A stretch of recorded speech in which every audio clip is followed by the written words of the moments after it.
Hello बच्चों, प्रश्न दिया गया है एक इलेक्ट्रॉन एवं एक प्रोटॉन के बीच की दूरी 0.53 एंगस्ट्रॉम है। इस निकाय का वैद्युत द्विध्रुव आघूर्ण ज्ञात कीजिए। तो हम लोग इस प्रश्न को हल करेंगे, लेकिन उससे पहले हम लोग यहाँ पे मुख्य अवधारणा देखेंगे जिसके आधार पे प्रश्न को हल करेंगे। तो मुख्य अवधारणा के अंतर्गत हम लोग यहाँ पे देखेंगे कि वैद्युत द्विध्रुव आघूर्ण क्या होता है। ठीक है, तो देखिए जो वैद्युत द्विध्रुव आघूर्ण है ये हमारे पास क्या होगा, ये अगर हम लोग जान लेंगे तो हमारे पास इस प्रश्न को हल करना आसान हो जाएगा। तो वैद्युत द्विध्रुव क्या होता है, पहले ये समझ लेते हैं कि दो बराबर और विजातीय आवेश, मान लेते हैं कि हमारे पास यहाँ पे Q आवेश है, ठीक है, और यह धन है, और हमारे पास यहाँ पे कुछ दूरी पर ऋण Q आवेश है जो कि ऋण आवेश है।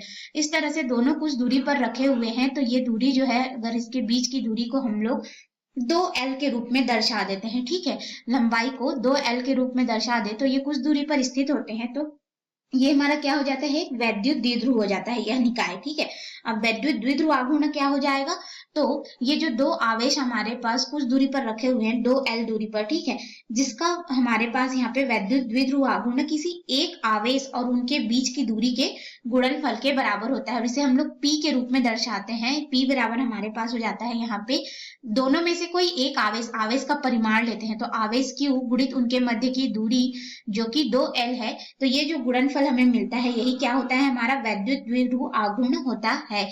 और ये हमारे पास आवेश और दूरी जो है, तो इसका मात्रक क्या हो जाएगा, कूलाम मीटर हमारे पास मात्रक हो जाता है। तो ये हो गया हमारा समीकरण 1।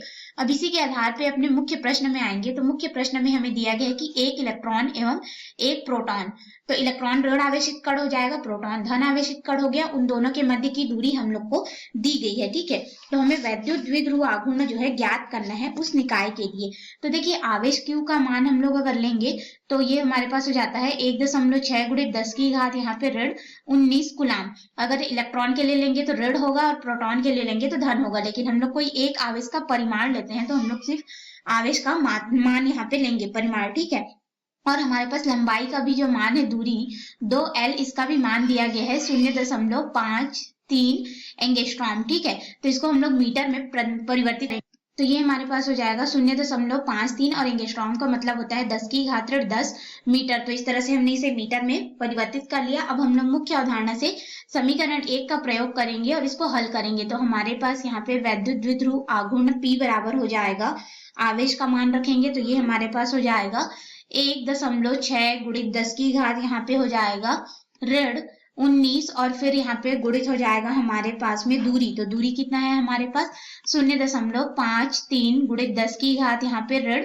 10 मीटर। अब हम लोग इसको हल करेंगे तो हमारे पास यहाँ पे द्विध्रुव आघूर्ण P बराबर हो जाएगा लगभग 8.48 गुणित 10 की घात यहाँ पे हो जाएगा ऋण 30, और ये क्या हो जाएगा, कूलाम मीटर में हमें प्राप्त होगा। तो ये रहा हमारे पास इस निकाय के लिए द्विध्रुव आघूर्ण जो कि हमें ज्ञात करने को बोला गया था।